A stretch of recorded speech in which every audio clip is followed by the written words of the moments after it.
Capítulo 1, Libro El túnel. Bastará decir que soy yo, Juan Pablo Castel, el pintor que mató a María y Barnett.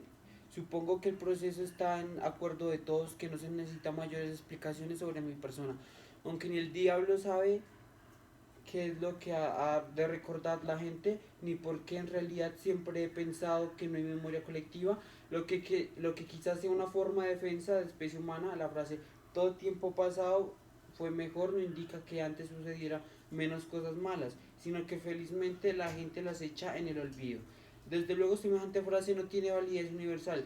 Yo, por ejemplo, me caracterizo por recordar preferentemente los hechos malos y casi podría decir que todo tiempo pasado fue peor.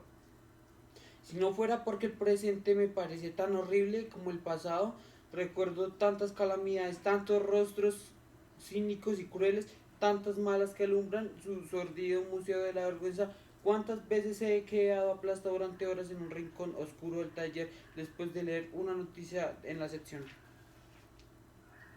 policía? Pero la verdad es que no siempre lo más vergonzoso de la raza humana aparece allí. Hasta cierto punto los criminales son gente más limpia, más inofensiva.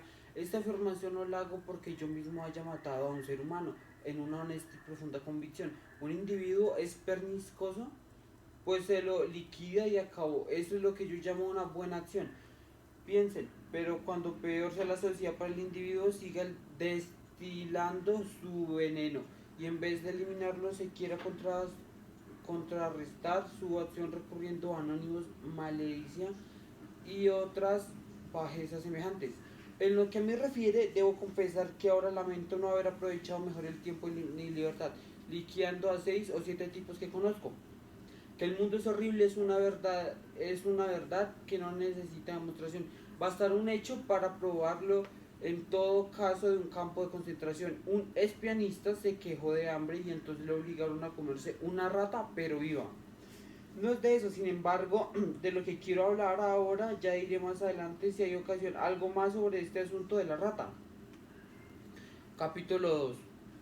Como decía, me llamo Juan Pablo Castel. Podrán preguntarse qué me mueve a escribir la historia de mi crimen.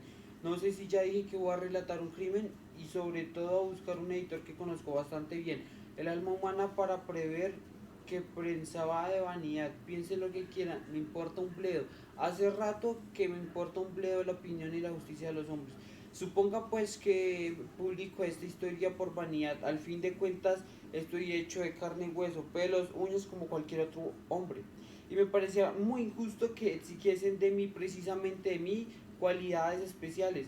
Uno se cree a veces un superhombre hasta que advierte tú también el mezquino sucio perfido de la vanidad. No digo nada. Creo que nadie está desprovisto de estar notable motor de progreso humano. Me hace reír esos señores que salen de la modestia de Einstein o la gente por el estilo respuesta. Es fácil modesto cuando es célebre. Quiero decir, parece modesto aun cuando se imagina que no existe el absoluto de se descubre de pronto en su forma más sutil la vaina modestia. ¿Cuántas veces? ¿Cuántas veces tropezamos con esta clase de individuos? Hasta un hombre real o simbólico como Cristo pronunció palabras sugeridas por la vanidad o al menos por la soberbia. ¿Qué decir de León Broy, que se defendía de la acusación de soberbia argumentando que se había pasado la vida sirviendo a individuos? No le llegaron a las rodillas la vanidad, se encuentra en lugares más inesperados, al lado de la bondad, de la abnegación, de la generosidad.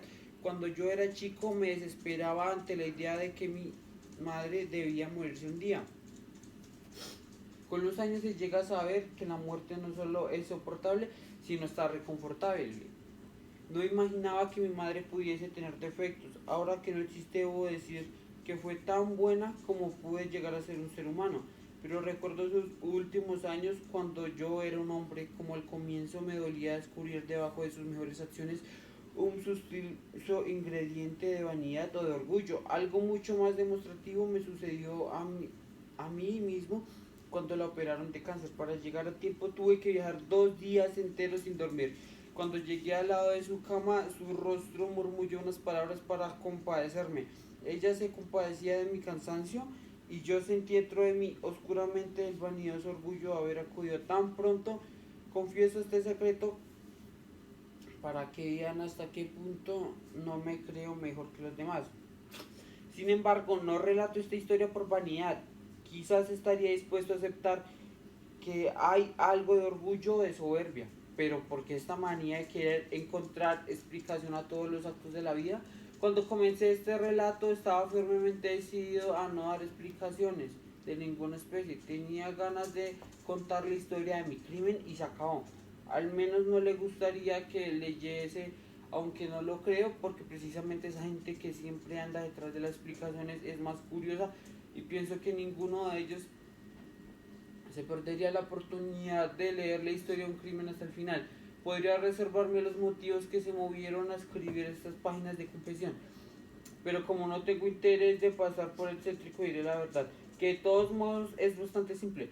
Pensé que podría ser leídas por mucha gente, ya que ahora soy célebre, y aunque no me hago muchas ilusiones acerca de la humanidad en general y de los lectores de estas páginas en particular, me anima el delirio de la esperanza y de que alguna persona llegue a entenderme, aunque sea una sola persona.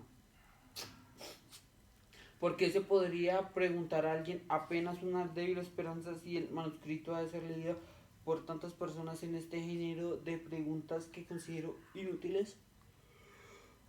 Y no obstante, hay que preverlas porque la gente hace constantemente preguntas inútiles, preguntas que el análisis más superficial revela innecesarias.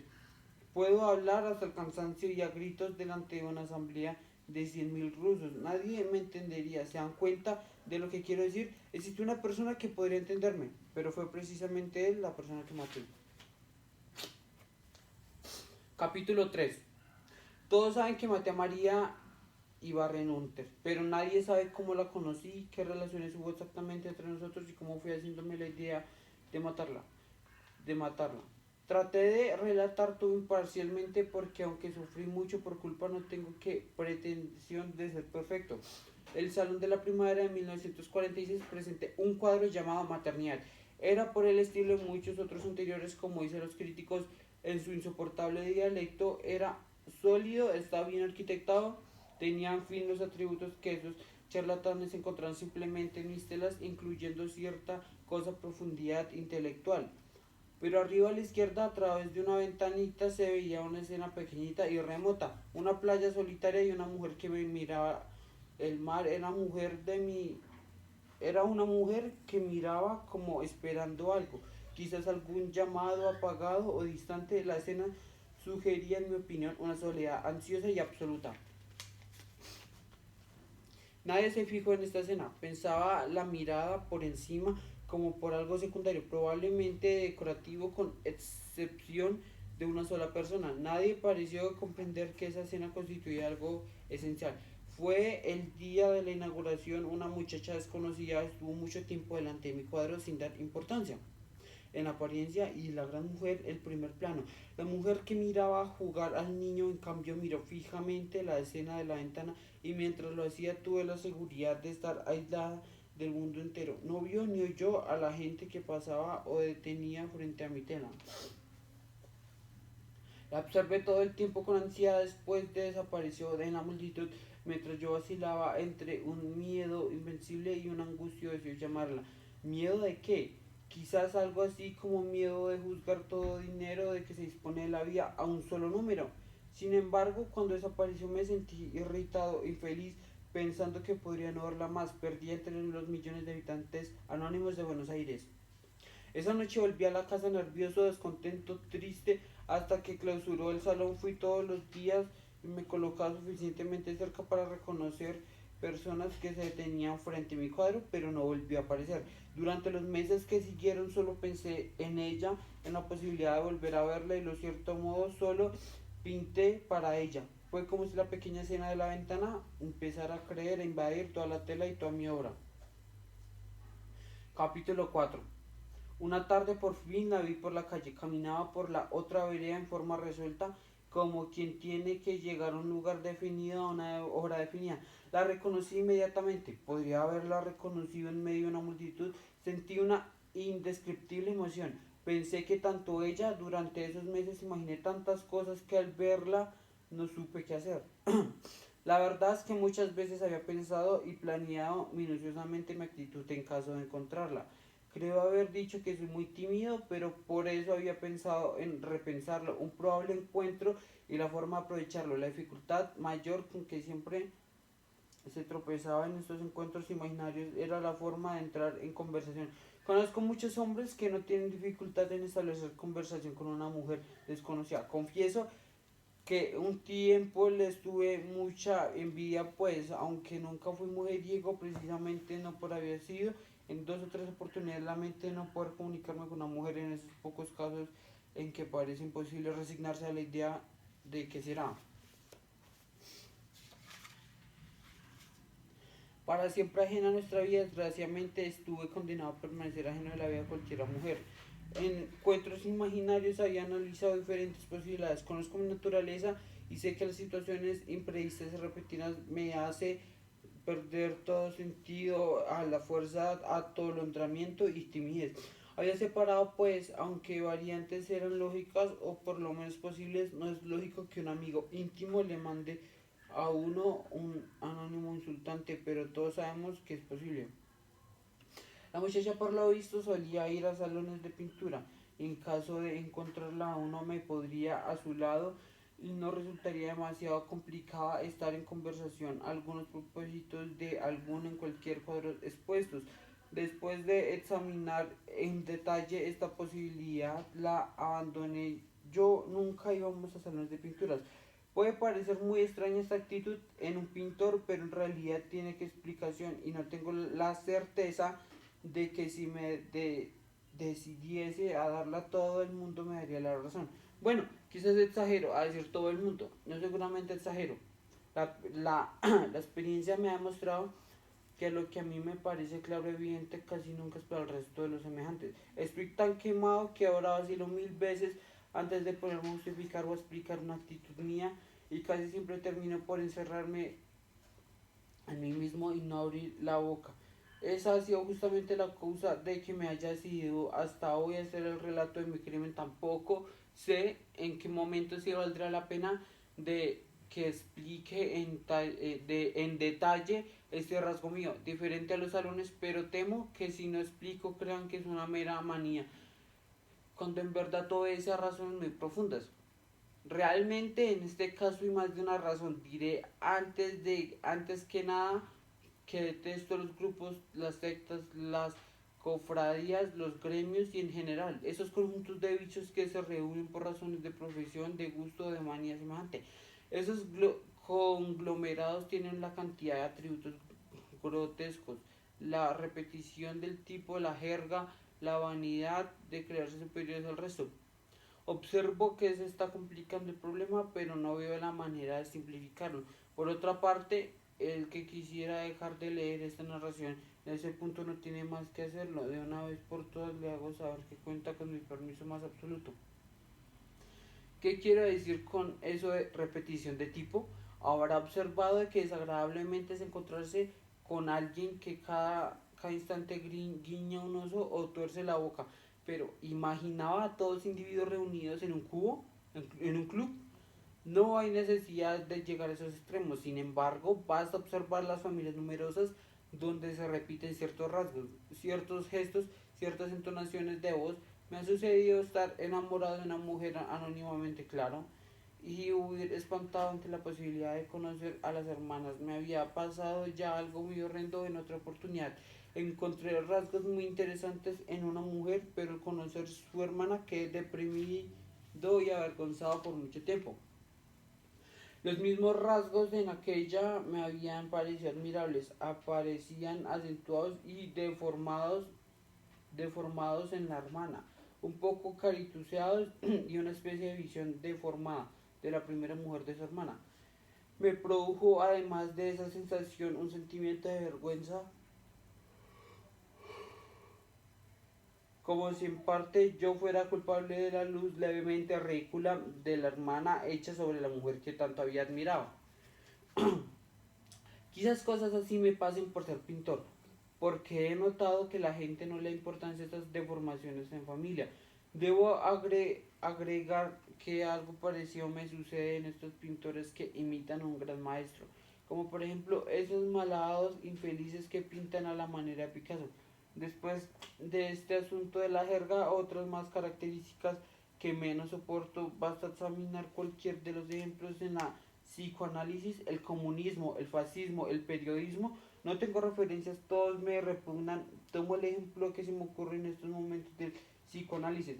El doctor Prato tiene mucho talento y lo creía un verdadero amigo, hasta tal punto que sufrí un terrible desengaño cuando todos empezaron a perseguirme y él unió a esa gentuza. Pero dejemos esto, un día apenas llegué al consultorio, Prato me dijo que debía salir y me invitó a ir con él. ¿A dónde? Le pregunté. A un cóctel de la sociedad, respondió. ¿De qué sociedad? Pregunté con oculta ironía. Pues me revienta esa forma de emplear el artículo determinado que tiene todos ellos. La sociedad por la sociedad psicoactiva, psicoanalítica, el partido por el Partido Comunista, la séptima por la séptima sinfonía de Beethoven. Me miró extraño, pero no sostuve su mirada con ingenuidad. La sociedad psicoanalítica, hombre, respondió mirándome con esos ojos penetrantes que los freudianos creen obligatorios en su profesión, y como también se preguntarían qué otra chifladura le está empleando este tipo. Recordé haber leído algo sobre una reunión o congreso presidido por un doctor Bernard o Bertrand. Por la convicción de que no podía salir esto, le pregunté si era eso. Me miró con una sonrisa despectiva. Son unos charlatanes, comentó. La única sociedad psicoanalítica reconocida internacionalmente la nuestra. Volvió a entrar a su escritorio, buscó en un cajón y finalmente me mostró una carta en inglés. La miré por cortesía. No sé inglés, expliqué. Es una carta de Chicago. Nos acredita como la única sociedad de psicoanálisis en Argentina. Puse la cara de admiración y profundo respeto. Luego salimos y fuimos en un automóvil hasta el local. Había una cantidad de gente. En algunos los conocía de nombre como el doctor Goldberg, que últimamente habían tenido mucho renombre a raíz de haber intentado curar a una mujer. Los metieron a los dos en un manicomio. Acababa de salir. Lo miré atentamente, pero no pareció peor que los demás. Hasta me pareció más calmo, tal vez como resultado del encierro. Me elogió los cuadros que de tal manera me comprendí que los detestaba.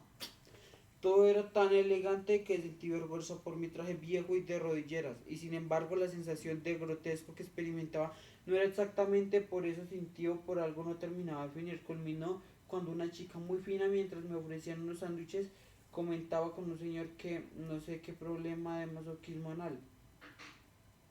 Es probable, pues, en aquella sensación resultase en la diferencia del potencial de los modelos modernos limpicismos funcionales y llamas de caballeros, tan aseadas emitiendo una palabra genito urinarias. Quise buscar refugio en algún rincón, pero me resultó imposible.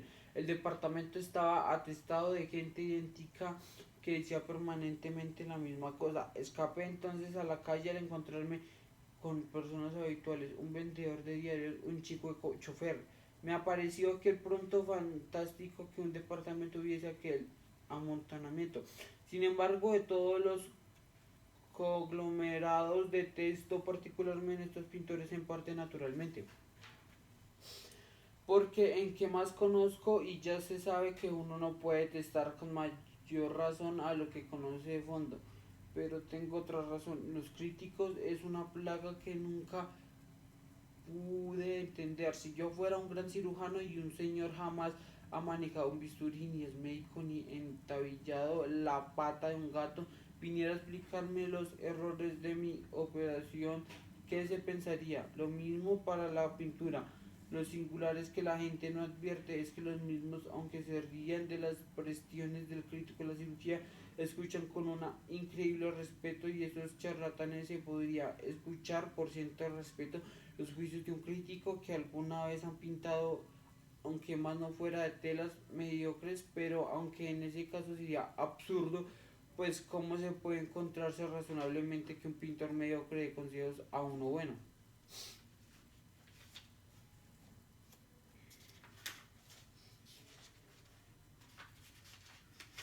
Capítulo 5. Me he apartado de mi camino, pero es por mi maldita costumbre de querer justificar cada uno de mis actos. ¿A qué diablos explicar la razón de que no fuera a salones de pintura? Me parece que cada uno tiene derecho a asistir o no si le da la gana, sin necesidad de presentar un exceso alegato justificado a donde se llegaría sino con su semejante manía. Pero en fin, ya está hecho, aunque todavía tendría mucho que decir acerca del asunto de las exposiciones, las habladurías de los colegas, la ceguera del público, la invisibilidad de los encargados de preparar el salón o distribuir los cuadros felizmente o desagradecidamente, ya todo eso no me interesa. De otro modo, quizás escribiría un largo ensayo titulado De la forma en que el pintor debe defenderse a los amigos de la pintura. Debía descartar pues la posibilidad de encontrarla en una exposición. Podía suceder en cambio que ella tuviese un amigo que a su vez fuese amigo mío. En ese caso bastaría con una simple presentación encandilado con la desagradable luz de la timidez.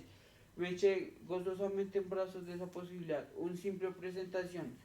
Qué fácil se volvía todo, qué amable encandiladamente me impidió ver inmediatamente lo absurdo y semejante a la idea. No pensé que en aquel momento de encontrar a un amigo suyo era tan difícil como encontrar a un amigo sin saber quién era ella.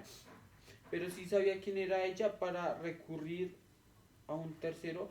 Quedaba cierto la pequeña ventaja de la presentación que yo extrañaba, pero evidentemente el problema básico era hallar a ella y luego en todo caso buscar un amigo común para que nos presentara.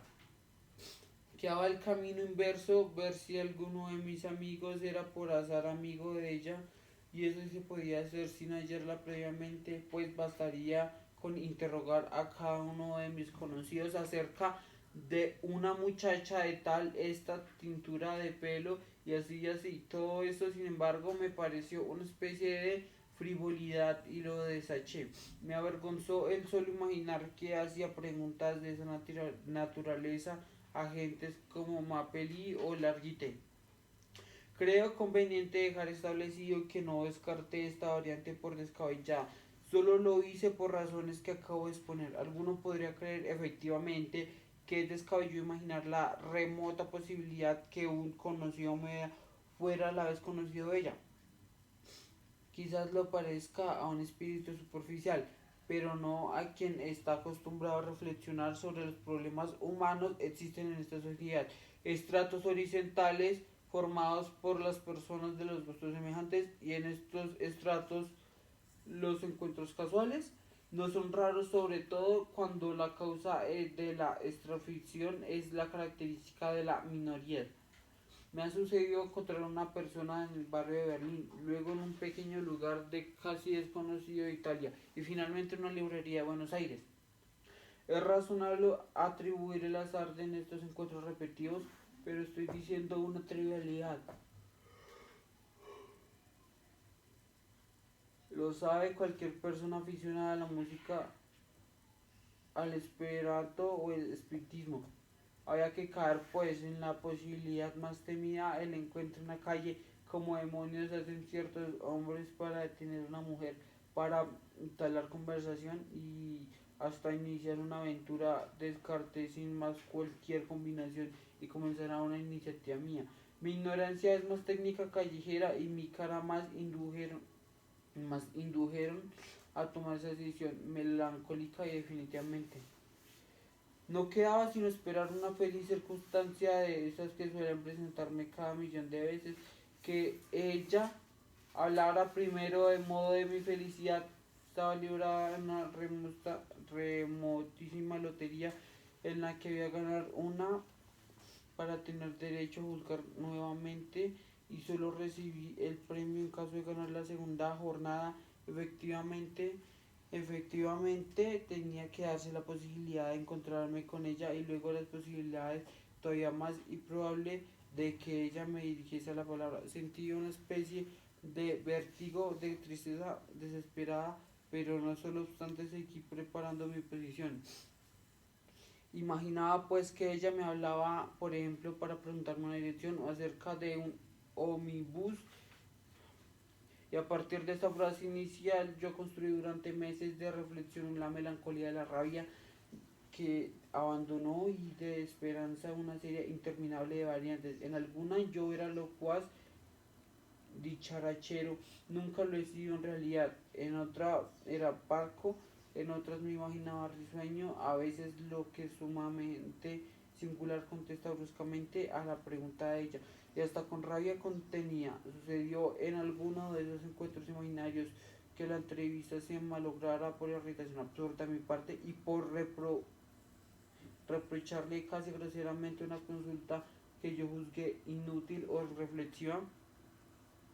Estos encuentros fracasados me dejaban lleno de amarguras y durante varios días me, me reprochaban la torpeza con la que había perdido una oportunidad tan remota de entablar relaciones con ella.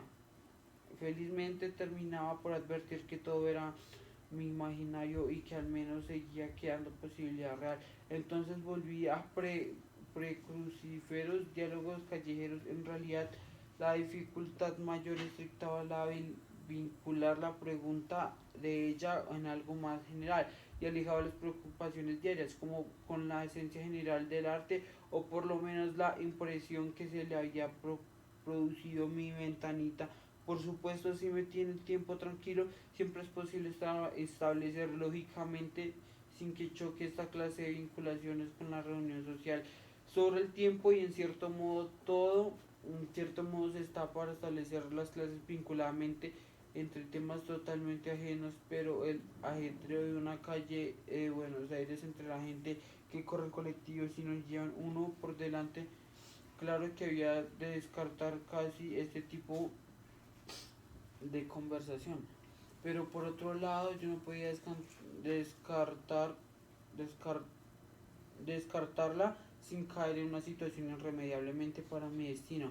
Volvería pues a imaginar diálogos lo más eficaces y rápidos posibles que llevarían una frase donde queda el correo central, hasta la discusión de ciertos problemas del expresionalismo o superrealismo no era nada fácil.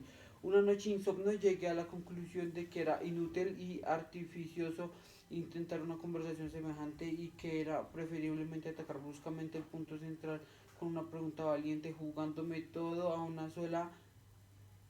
solo número. Por ejemplo, preguntado, ¿por qué me miró solamente por la ventanita? Es común que las noches de insomnio sean teóricamente más decidido y durante el día de los hechos. Al otro día al analizar fríamente esta posibilidad concluí que jamás tendría suficiente valor para hacer esta pregunta a bocajarro. Como siempre, el desaliento me hizo caer en otro extremo. Imagina entonces una pregunta tan indirecta que para llegar al punto me interesaba la ventana, casi requiriendo una larga amistad. Una pregunta de género: ¿tienes interés en el arte? No recuerdo ahora todas las variantes que pensé, solo recuerdo que había algunas tan complicadas que eran prácticamente inservibles. Serían un azar por, demasiado portentoso por realidad coincide. Luego de una llave tan complicada preparada de antemano, ignorando la forma de la cerradura, pero sucedía que cuando había examinado tantas variables en reversas me olvidaba en la orden de preguntas y las mezclas, como sucede en el ajedrez, cuando uno imagina partidas de memoria, y también resulta a menudo que reemplaza frases de una variante con frases de otra, resultados ridículos o desalentadores. Por ejemplo, detendrla para darle una dirección y enseguida preguntarle: ¿tienes mucho interés en el arte? Era grotesco.